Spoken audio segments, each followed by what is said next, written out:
Welcome to another edition of StarrCast Podcast. I'm your host, Lisa Starr, and I thought it was important to talk about this topic coming because business is good, right? And for wellness and fitness and spa. And when business is good, businesses are for sale. But so many people that work in our industry don't know how to sell their business. And I thought, let's talk to someone that's an expert. So I've invited Mitch McGinley to join us today. Welcome, Mitch. Hi, Lisa. Thanks so much for having me. Mitch is the founder and president of Boutique Fitness Broker, and he is also a member of the San Diego Business Advisors. Mitch, could you explain what's the difference between those two things? Yes, so Boutique Fitness Broker is my company, but much like real estate, we have to hang our hats on a brokerage with the state. And so SD Business Advisors is the brokerage where I hang my hat.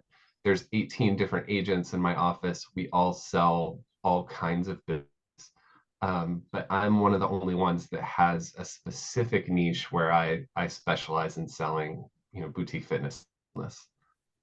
Well, lucky for us, there is someone like you that specializes in selling this, and we'll get into why this is a challenge. But when I met you, we were both consultants with MindBody, and saw right away, of course, your specialty is selling businesses, and it's like, wow, there's a guy that just does this and makes a living. And how long have you been doing that? I started this right after we sold our yoga studio, which was beginning of 2019. So it's been almost 5 years. Oh, wow.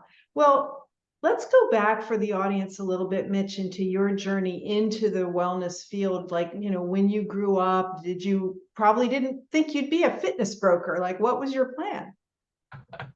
No, definitely not. It's crazy. Looking backwards, it kind of makes sense, but never could have predicted this. So, real quick, my undergraduate degree was in psych. I thought I was going to be a psychologist. I bailed on a clinical PhD program at the last minute and went into hotel management. That's a big switch. It is and it isn't. There's a lot of similarities, and some of these points are clear through lines in my whole career. But I'm really good at calming people down and being empathetic. And so I think those are the two skills that have helped me thrive no matter what my role is. And so when I worked in hotels, I was really good at working at the front desk and solving issues and taking frustrating situations and making them better for people. From there, I actually, a couple years into it, I decided that I was tired of getting yelled at. And so I switched to the accounting department. We're behind the scenes, not at the front desk, right? Yeah, 8-hour days instead of 12-hour days, and comfy chair and just spreadsheets. And then I went to school at night to get an MBA. And so I did both of those things at the same time. And when I did that, I realized by working in accounting, actually, that I didn't want to be a manager again, that I wanted to be an owner. And it was really clear to me in that moment. And so I went to my GM, I told him that, and he actually hooked me up with somebody who was an entrepreneur who was starting a business where he was buying hotels, fixing them up, and so that was my first introduction to business transactions. And he taught me a lot about commercial real estate and the transactional, while I was also responsible for running the hotels. And so I did that for 2 years. You learned a lot. You had an MBA going on and another graduate education in hotel operations management. Right. And one of those was infinitely more valuable. Having the experience of being in a startup, running a business is so much more valuable to me anyway. But well, there's book learning and then there's you did it, right? And you sort of need both, but there's nothing like being in the trenches, right? Nothing. And so, for every business owner that's in this industry, they have a master's degree in business. They have done all of these things. And so at that point, when I decided that I was kind of tired of running these hotels again, working really, really long hours, my cell phone was literally taped on the front desk at the hotel. We got presented with the opportunity to buy our favorite yoga studio. And yoga was something that my wife and I had always been into. She's a phenomenal yoga teacher, among many other things. And she is a really talented person and came from a family. Her mom actually owned a boutique fitness business in New Jersey that's about to celebrate its 40th anniversary. What? And so we had that inspiration from my mother-in-law. Um, and we really wanted to do it. And so it was perfect opportunity. We felt like the timing was right. I was tired of my job. It was our favorite studio. It wasn't doing great. And so, it was pretty much like breaking even. And we decided to go for it. We bought it. The day after we bought it, we found out we were pregnant with our No first child. way. Yeah, I mean, these things that like the story writes itself. Here I am thinking like, what a great father I am. I just quit my job with equity in hotels and benefits to own a yoga studio that's not making any money. Um, but we did really well with it, and we ended up selling it 6 years later for 5 times what we bought it for. I'll say Uh, that's pretty good. yeah, and we were really proud, and that community is still thriving today. Which we're also really happy about. And, ever since then, I've just turned my focus to helping other people in this industry with buying and selling because it's, until you've gone through it, why would you ever know anything about it? And at the same time, it should be your biggest payday. And so it's like one of the most fragile things for everybody in this industry to care about and focus on, at least like kind of have a plan for. And there's a number of things that I can share that are pretty straightforward and simple that will help everyone from this point until they're ready to sell, as long as it's just kind of brewing in the back of your brain. Right. Well, let me ask you, when you went through the process of buying your studio and then selling it, who did you turn to for help? I did it myself. And fortunately, it was because I had had the experience with buying and selling hotels where I kind of got to sit on the sideline and watch. Mhm. Also, my older brother is in M&A for an investment bank. And he's always been one of my biggest advocates, mentors, best friend. Um, and so he was a huge resource for me, my whole life, but also in this regard. That's good. And So he's doing you like had the yoga studio 5 years, 6. 6 years, and you sold it. And then, I mean, did you see a way forward? And I mean, obviously, this side business of selling other people's businesses was happening concurrently. It was actually one and then the other. So when you and I first met as mind body consultants, that I started while we still owned the studio. So we bought our studio in 2013. In 2016, I started working with Laura Monkholm, who's a mutual friend, the founder of Walla. Um, I had actually hired her to help us with our sales funnel at our yoga studio. And when we started working together, she was like, "You're really good at this. I could use your help. Will you help me with consulting?" And so I was excited about that. And I went through MindBody's, certified consultant course, which you pay a couple $1,000. And as long as you do the work, they give you their stamp of approval. Mhm. But that opened us up to the whole network of MindBody clients. And I think at that time they had like 60,000 clients.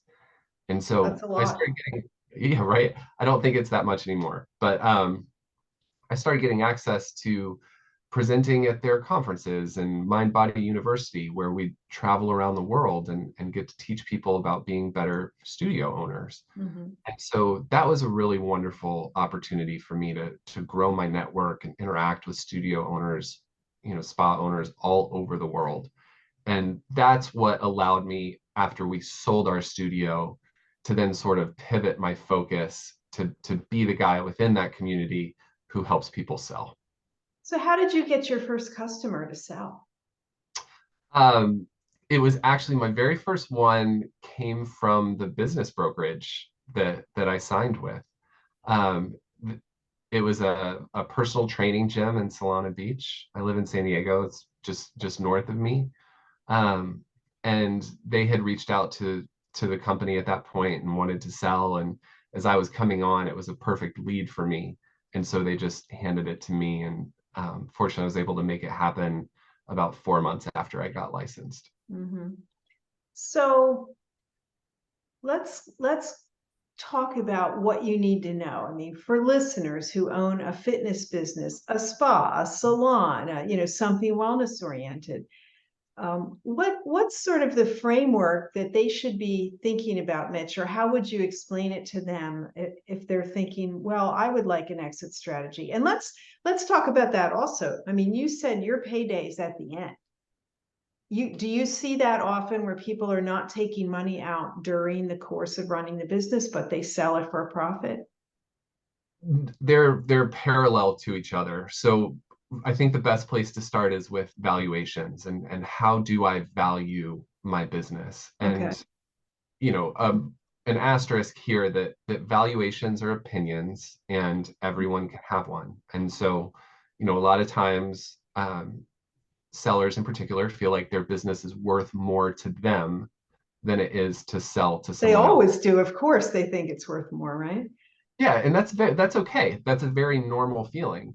But when an owner decides that they're ready to sell, you have to be willing to accept what someone is offering in order Right. to sell. What And they're willing to pay is what it's worth, right? right, exactly. And so that's the harsh truth. Your business is worth what someone is willing to pay for it. And if it's worth more than that to you, then you just choose not to sell. Right. But for everyone in the world, at some point you will have to exit your business, no matter what. Like it's gonna happen. And so having a plan for it is really important. And honestly, realizing the value of what you've created and getting paid for it in the end when you're done is one of the most rewarding things that I get to be a part of. And so to jump back to valuations are usually a function of profit. And so the easiest way to describe it is it's generally 2 to 3 times a year's worth of profit. Now, profit can be interpreted differently. Mhm. You might say EBITDA or cash flow or net income. And we use the term seller's discretionary earnings, which is meant to add back anything that is not um, significant to the operation of the business. So things like car payments, meals, travel, continuing education, like all those things that we all write off because we Like as can't. an owner that you might take advantage of and say, oh, the business is paying. But that you need to consider that as your income, is what you're saying. It is. It is, because it's your choice to spend that money on yourself through your business. You could choose to just keep that money and not spend it on that thing, and it wouldn't affect the operation of the business. Mm-hmm. And so that's the term that we use. And so the way that you can find that number for yourself is if you're looking at your P&L, the net income plus any salary that you pay yourself through payroll, Mm-hmm. plus any of those discretionary expenses. And so to put some numbers around that, like if let's say a spa business is doing 500,000 a year in gross revenue, and the owner is paying themselves a salary of 50,000 a year, and then there's 50,000 in profit after that. We would add those two numbers together and say there's 100,000 in discretionary earnings, and then we would multiply it by 2 and 3, and that gives a nice range of setting expectations that like Mm-hmm. 2 to 300,000 is a realistic sale price for that type of business. Is that a multiple that is the same in other industries? Like, where did that multiple come from? It is very normal for owner operator type businesses, retail, restaurants, things like that. It's primarily driven, honestly, by the SBA, and that's the Small Business Administration. It's a government organization that creates the only loan that's out there to buy a business. And so this is really important. I talk about this a lot, and sometimes people sort of black out, and I totally get it. But it's really important for buyers to be able to get a loan to buy your business. And the way that SBA works is they require the last 3 years of your tax returns. Mhm. And because it's a government program, there's lots of red tape, there's lots of paperwork. It's annoying and tedious, but the terms are really attractive. The buyer only has to put 10% down, and then the term of the loan is 10 years. Oh, And that's good. so if you were selling your business for $300,000, your buyer only has to have 30,000. Mhm. And that opens up the possibilities to lots more buyers. Maybe it's your manager or one of your service providers or a client. There's a lot more people who have 30,000 in savings than there are who have 300,000. And furthermore, the people who have 300,000 in their savings tend to want to invest it in things that they don't then have to operate. And work out for 60 hours a week, right? Right. And deal with HR and staff Right. management and That's all of of course. those. And so getting qualified as a business to get that loan becomes critical. And so what people need to know is that in order for a buyer to get an SBA loan, both the buyer and the business have to qualify. And it's much harder to qualify the business than the buyer. The way That's that, interesting. So it's not just on the buyer, it's on you as the seller. right. And so But essentially, what are some roadblocks to qualify? the most common one that I see is people not showing their profit on their tax returns, because tax returns are the ultimate thing that the bank is going to look at. And so, you spend all of your years writing off everything that you can to minimize your tax liability, because what's one of the reasons we own these businesses, right? It's like playing the game so that you don't have to give your money to the IRS. But when it's time to sell, that comes back to bite you. And so if you can just remember this, and when you start thinking about selling, it's worth it to show all your profit. Don't write that stuff off. Don't hide personal expenses in your business expenses, and then you'll get a lot more value in the sale. So that if I'm understanding you right, if I'm writing off 10,000 a year in personal expenses, so that I don't pay the tax on that. And let's say the tax is at 28%, right? So $2,800. So I save myself 2,800. But you're saying if I put that 10,000 into my profit, I might get 30,000 for it. That's correct, which is 10 times more. 10 times more than the 2,800 I saved. That's a really important lesson, Mitch. It is. And you don't have to do it every year. It's most important that you do it the year before you sell. And then it's second most important to do it 2 years before you sell. Mm-hmm. 3 is better than 2, 2 is better than 1 is infinitely better than none.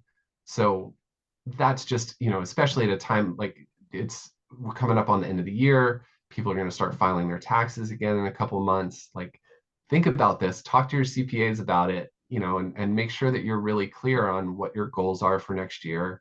If selling is included in one of your goals, um, don't write off stuff that you shouldn't Okay. be writing off. So lesson number one, show your profit.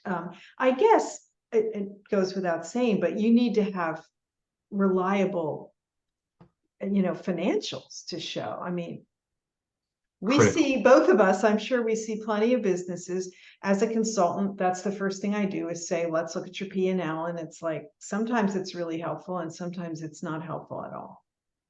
It's true. It's critical to have clean books and clean accounting. And so if you don't have access to regular profit and loss statements, like if you have a bookkeeper that's not providing monthly updates to your profits and losses, you need to find a new bookkeeper or correct that with them. Mm-hmm. Well, we say in consultant, or as my job as an educator, I mean, this is a numbers business. It's a business. Like if you need to make money, then you need to know what your numbers are. And no, we don't want you to be an accountant, but you need to know what are your levers, what should my profit look like, what should my expenses look like, so that if you read that monthly P&L and something's off, you'll catch it. And you won't find out 6 months later, and it's so much more money under the water under the bridge, right? Right. And not looking at it doesn't make it better. It's very The ostrich frustrating. approach. Yeah, it's just, if you're stressed about money and you feel like money is tight, it's a very human thing to not want to look at it. And one thing I would just offer to everyone is that there's never any judgment in anything that I do. Numbers are what they are. It's not good or bad or, an energetic attachment to that. It's just how can we get you as much money as possible in the sale? And so if you're looking at your P&L and it's showing no profit, can you get it to 50,000? How long will it take? You Hmm. know, if you hang that next to your mirror and make that your goal for the next year, what are the chances that you're going to get there? They're way higher. You're manifesting it on a daily basis. It keeps you Right. from buying that thing that you don't need or letting something slide when you shouldn't. And so it's always just working towards whatever goal you have as an owner, and being aware of it, focusing on it, and even bringing your team on board around it. I think I've seen a lot of really great owners share their P&Ls with their staff, because a lot of times like staff think that the owners make so much money. It's so true, and they don't. They think that you're wallpapering your place with dollar bills, and it's like they don't see the invoices, the expenses. I agree with that approach. Yeah. And then everyone's on the same team, and if there's any incentives, if your management or your staff is incentivized with bonuses or something like that, then everyone gets on board with raising revenue and decreasing expenses, and everyone wins. No, that's a great approach. So, okay, prep is having clean financials and then making sure you're showing your profit. What's next in the equation? The next one is extracting yourself from a day-to-day operational role. And so this is one that I think everybody always resonates with. They're like, oh, that sounds amazing. Hmm. But the reality is when we start these businesses, we wear every hat. Most of the time it's you're a service provider, you're the manager, you're the owner, you're the buyer, you're um, the plumber, the Right. housekeeper, like it's everything. Um, but as we grow and put team members in place and create policies and procedures and things like that, the more important it is to pull yourself out of the day to day and empower the people who are on your team to do what they're supposed to do. Hmm. So the reason when you're going to sell that this is so important, if you wear all of the hats in your business, you're going to be very difficult to replace. And so it makes it very hard to sell your business if everything relies on you. And so I see How would a buyer find that out? it's all part of the due diligence process. And so I'll talk a little bit more about the process in a moment, but Okay. ultimately, it takes a long time to sell your business. I mean, on average, we say it takes 8 or 9 months. All right. Good to know. And during that time, buyers look at everything. And it's not just the buyers, the lender will look at everything. Their underwriting process is intense. Hmm. And they want to be really clear on what your role is as the owner, and what the buyer's role is going to be. Are they going to have to hire someone to be a manager? What's that going to do to the cash flow? Because the bank wants to make sure that there's going to be enough cash flow that they're going to get their money back. And so, if you're the owner and you're not paying yourself a salary and you're providing 20 services a week and you're the manager and you're doing this and that, the bank's going to step in and say, that's not right. If you were going to replace yourself, you would need to pay two people $50,000 each. And so that 100,000 in profit just disappears, Right. and they won't underwrite the loan. And So so it's a little more complicated than selling your house in one weekend. it's way more complicated, which is why we charge more. It's a normal real estate agent makes, it's 5 or 6% of the sale. And for us, it's usually 10 to 12. Mhm. And that's the reason why It it's takes longer and there's more work to do. Got much it. more specialized. It's Uh-huh. not easy for people to jump into this profession. And So it's owners a lot need to more back dramatic. off of teaching classes or performing treatments or being the manager, or at least show that they're being paid for those things. Correct. And the business can still be profitable. Because, of course, if you're doing treatments in a treatment room and you come out, someone else has to go in and they have to get paid to do those treatments. So Okay, good way to think about it. All righty. Here's one more thing I would say is that, people, especially in a spa type business, a lot of times people are very attached to the person who provides that service. Mhm. This is very true of me. I have had the same massage therapist for something like 13 years now. Wow, you're very loyal, Mitch. I am, but when you finally find the right one, it's Mhm. why would you go anywhere Why else? cheat? Just like hair, any of it. Yeah, it's very personal. And so if that's you as the owner of the business, there's a higher likelihood that those clients won't stay on. Mm. And then the second aspect of that I'll mention that comes up a lot is that always in these deals, there's a non-compete agreement, which means that you as the seller can't then go and start providing, you know, the same service from your house for your favorite clients and take those clients away from the business that you just sold. Well, Because that what you're makes sense. I doing, mean, is it geographic or a time-bound agreement? it's usually both. The most common for me, just generically, is 5 miles in 5 years. Uh-huh. It depends on the area that you're in. If you live in a dense urban area, 5 miles is a long way. Right. If you live in the middle of nowhere, 5 miles is nothing. And Right. so it really depends. And this is always a negotiation between the buyer and the seller, but it's just important to remember. I think, people make this mistake a lot. They think they can sell their business and then keep this small portion of it that serves them the best. Mhm. And that's, I mean, unless you fully disclose that and your buyer is completely on board with it, that's not the case. That makes sense. I mean, you want to protect the new buyer wants to keep the business as it was. And I mean, is that non-compete enforceable in California?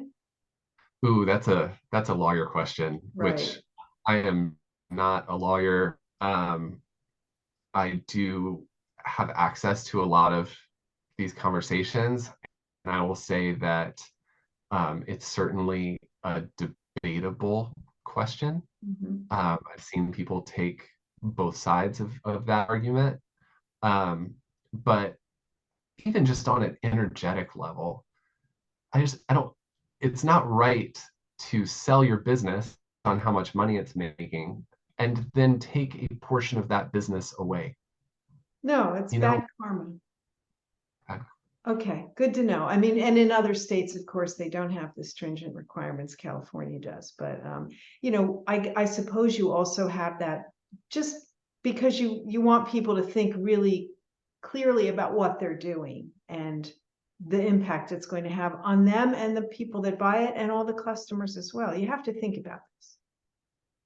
right. And I would argue it has less to do with what states you're in, to do with what your buyer wants and expects and what's written into the purchase agreement.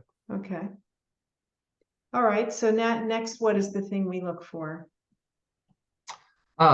So next, I think people usually want to hear about the process. Like, what does it actually look like to sell my business? What are the steps?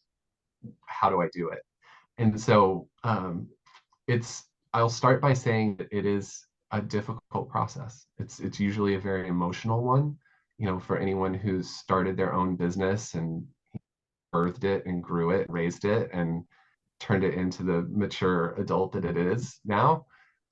It's very difficult to let go of it, let alone have someone else come in and start asking you really pointed questions about it, maybe even criticizing it in certain ways. It's the metaphor that I hear a lot from sellers, like having someone go through your underwear drawer. It's Mhm. too personal. Um, and at the same time, paranoid. And so sellers are defensive, buyers are paranoid. That's a terrible mix. They're not the right person to support each other energetically at all. That's the So, psychologist, Mitch. Yes. right. It's and so that's where I step in. It's I've been a buyer, I've been a seller. It's easy for me to both. And so I'm there to give the buyer the support that they need and to give the seller the support that they need and communicate back and forth what needs to be communicated to move the deal forward. And so process wise, um, the first thing I would say is that, again, it takes 8 to 9 months on average, which means, sometimes it could be 6, sometimes it could be 12.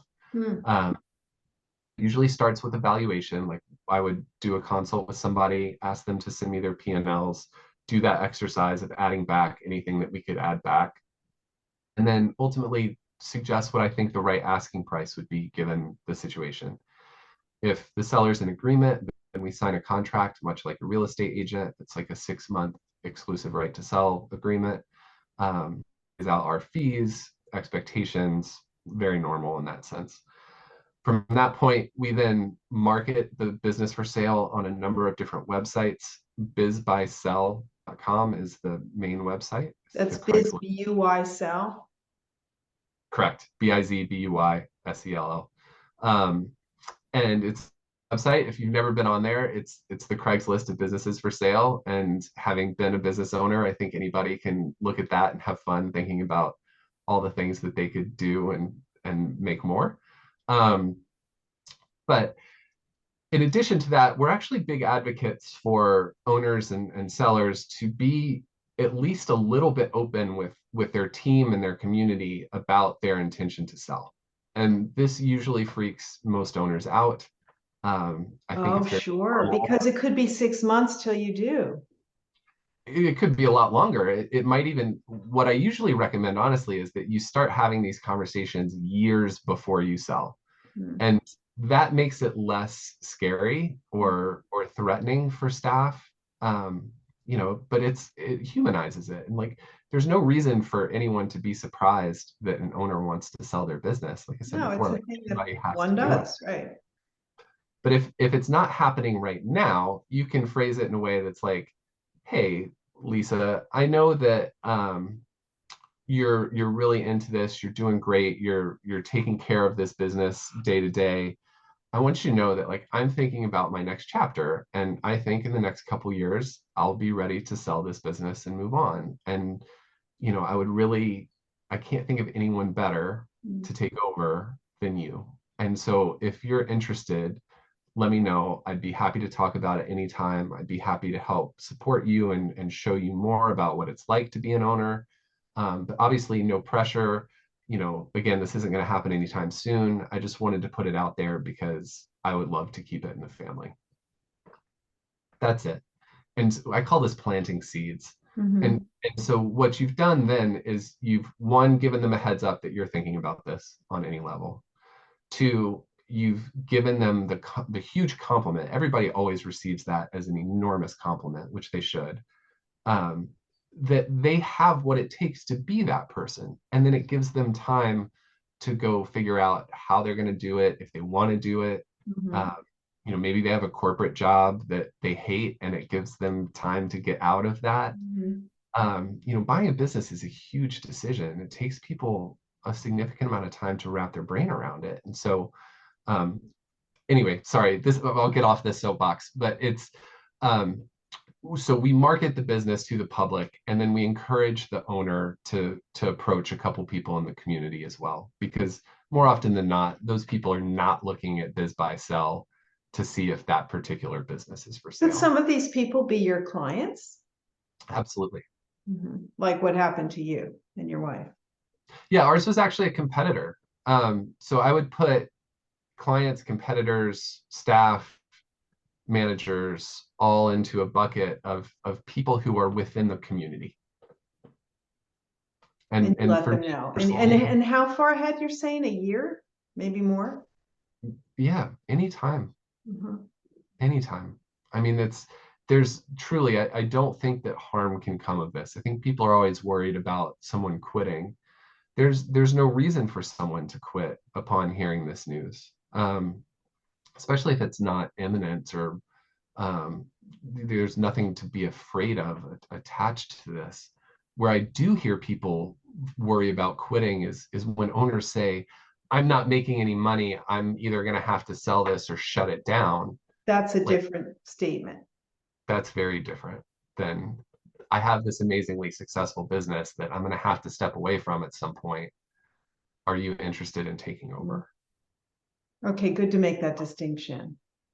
Okay, so to jump back to process. So once we've listed the business, we put it up on the websites, we're talking to anyone in the community that we can. As brokers, we help buyers as much as possible. And so they're asking questions, we're getting answers. If they're looking for lending, we're helping them find the right lender. And then, we're also helping with all of the legal documents. So letters of intent, bill of sale, asset purchase agreement, like all of those things that are needed for deals like this. We have templates that are derived from, thousands of deals that are perfect for this. And so it spares anybody having to pay an attorney to draft those agreements. Mm-hmm. We do always have to recommend is that you then have an attorney review it on your behalf, because we're not attorneys. And so once an offer is made, usually with a letter of intent, it's a non-binding, like 2 or 3 page document that basically just lays out the general terms. And we might negotiate a little, but once we come to an agreement, then we draft the purchase agreement, which is the actual binding contract, which is the roadmap to the finish line. Mm. And so the purchase agreement lays out all of the contingencies in a deal. And so normally the contingencies are due diligence, which is a period, usually not more than a month, where the buyer gets access to all of your most sensitive financial information. So certainly tax returns, but also commonly bank statements, payroll reports, Mm-hmm. things like that. Does that include things like employee handbooks and compensation schemes and all of that as well? It's everything. Okay. This is the point, and it's scary for sellers to share all of this stuff, and that's why we wait until this purchase agreement is signed. Also at the moment the purchase agreement gets signed, an earnest money deposit opens up escrow, just like with the house. And so there's some money in the bank that's on the line, showing that they're really committed to doing this. And in addition to due diligence, at that point, we reach out to the landlord to apply for lease assignment. Mm-hmm. If it's a franchise, we reach out to the franchisor to apply for franchise assignment. And then if there's lending involved, we're working with the lender to get the loan done. And once all of those things are checked off, then you actually close. And so that whole period is the most uncertain, stressful time. And people are always blown away by the fact they're like, oh my God, I finally just accepted an offer. We signed this purchase agreement. And it's just the beginning, right? More stressful from there until the finish line. And it's not done until it's done. Mm-hmm. And so those last couple months, usually escrow takes 2 to 3 months, depending on whether or not there's financing involved. And so it's intense. So this is really good to set examples for what to expect. You mentioned the asset assignment. Could we talk a little bit about that? What qualifies as an asset? So there are 2 different types of purchase agreements. There's asset purchase agreements and stock purchase agreements. And 99.9% of the deals done in this industry are asset purchase agreements. And the primary reason is that in an asset purchase agreement, the buyer creates their own new entity, like an LLC or a corporation. And that new entity purchases all of the assets of your entity. And so that includes everything. It's, the brand, the customer list, all of the furniture, fixtures, and equipment, inventory, all of that stuff. But the reason we do it that way is that it's a clear break in terms of liability. So the seller is protected from what comes after, and the buyer is protected from everything that came before. Mm-hmm. The only circumstances where we do stock purchase agreements are if there are contracts that are non-transferable. So a good example for this would be like a physical therapist that has contracts with health insurance providers. Those aren't transferable. And so if somebody's buying that physical therapist business and 80% of the money comes from insurance companies, they have to be able to keep that money coming from the insurance company. And so in that scenario, you actually buy the shares of the seller's corporation to keep that all intact. That's very uncommon and usually requires an attorney to draft a completely different agreement with a lot more language about liability. Okay. So an asset is an asset in our case, whether or not it's really worth a lot, but inventory, FF&E, What about the intangibles like your mailing list or your client database? It's all part of it. Those are all assets. Okay. All right. So you've had this year-long journey, you've prepared, you sold your business. What are some of the hurdles that people should expect may come up in the process? That there will be hurdles and there will be unpredictable ones. There's all sizes. Expect them, I would say is the first step. But the most common ones that I experience, landlords can be difficult. If you're coming up on the end of your lease, that can be a huge hurdle because you then have to have your buyer negotiate with the landlord, and that can affect the purchase of your business. If your landlord raises the rent a whole bunch, then the profit's going to change. And so that can be a big one. Cold feet is a big one. These deals take a long time. And so the excitement of buying a business and taking over generally wears off during the escrow period.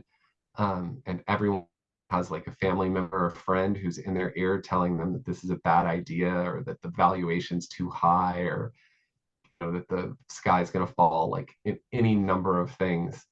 But cold feet's very normal, and sellers actually get cold too. A lot of times they'll start questioning whether or not this is the right decision. It's whether or not it's the right amount of money.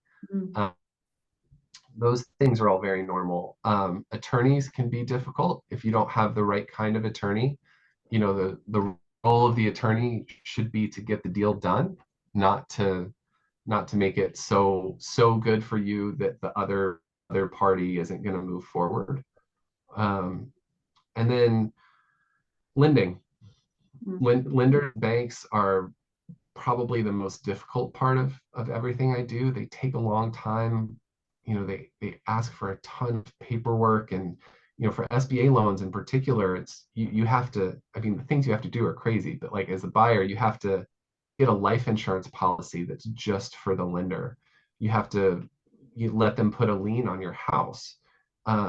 There's a number of things that are fairly dramatic, that they're always going to make sure they get paid if something goes wrong.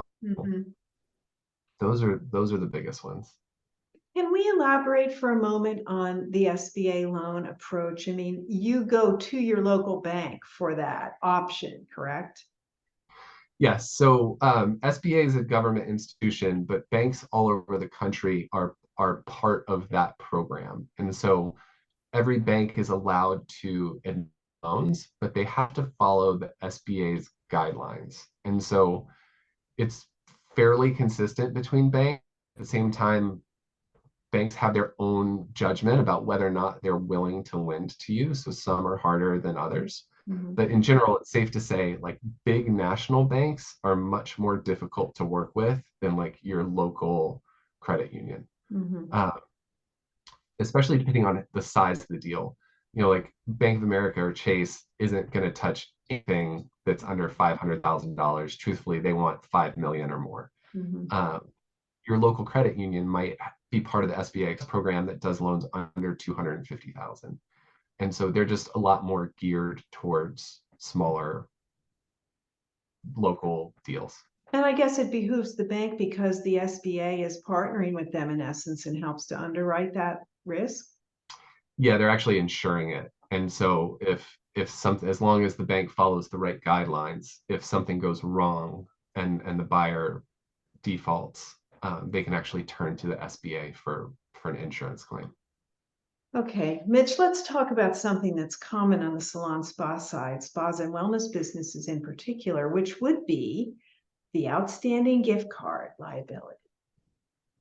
It's part of everything. So many owners that I work with don't even know what it is. And it's like, what do you mean? You owe this money. Yeah, so it can be an issue, but it doesn't need to be, because as long as it's acknowledged from the beginning, it's not a surprise.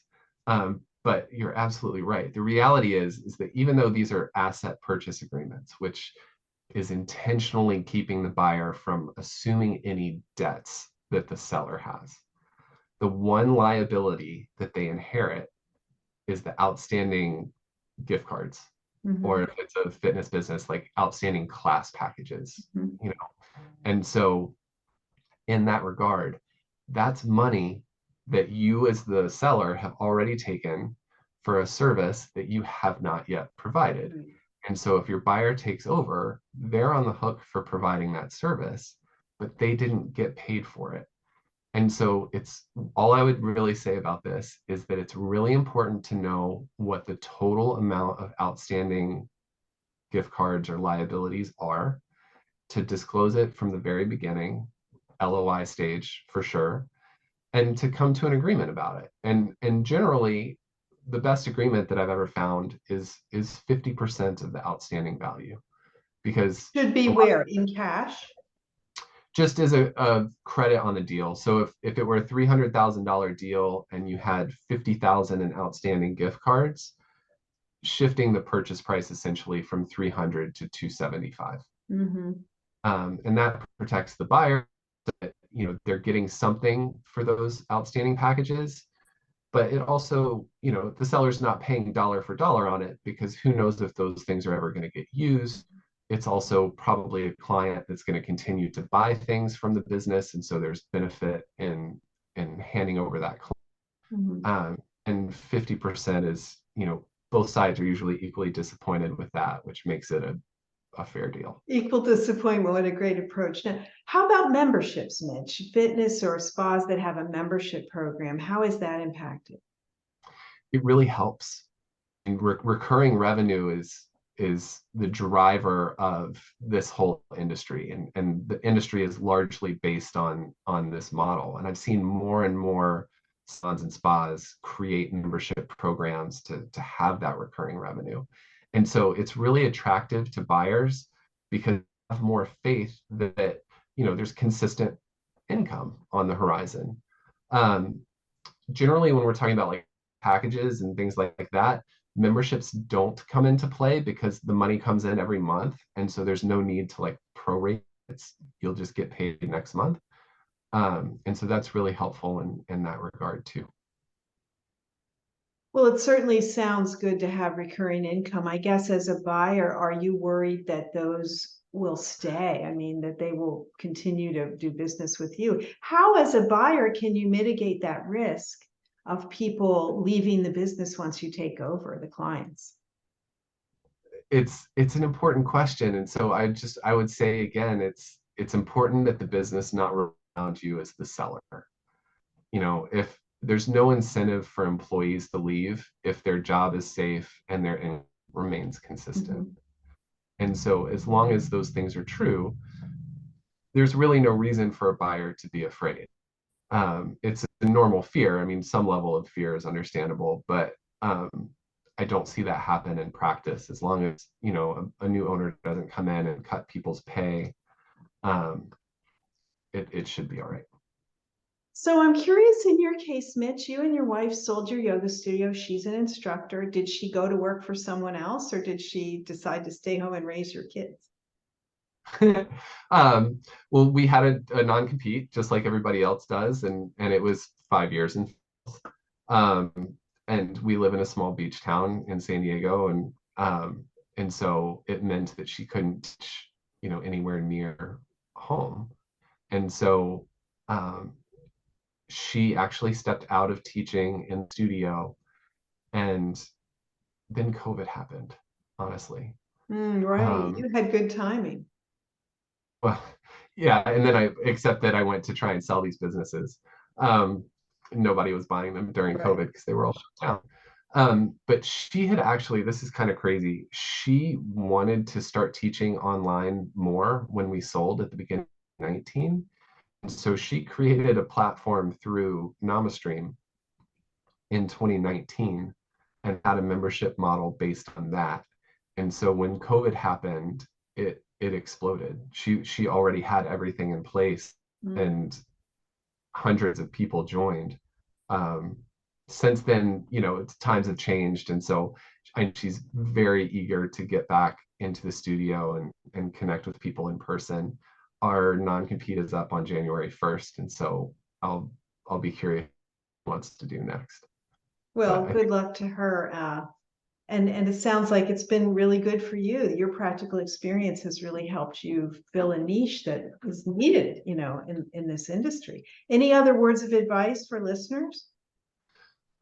just use trusted advisors and reach out. I'm always happy to talk. There's never any pressure or commitment required. Genuinely just want to help people in this industry get paid when they're ready to be done, and also to put their business in the hands of someone who's hungry to grow it. It's I think we all sort of lose steam after a while, and the community can continue to thrive and grow after you. And I think acknowledging that and being okay with it is a healthy way to exit. Can you let our listeners know what your website URL is, Mitch? Yes, it's boutiquefitnessbroker.com. Our Instagram handle is at boutiquefitnessbroker. You can reach me, Mitch, at boutiquefitnessbroker.com.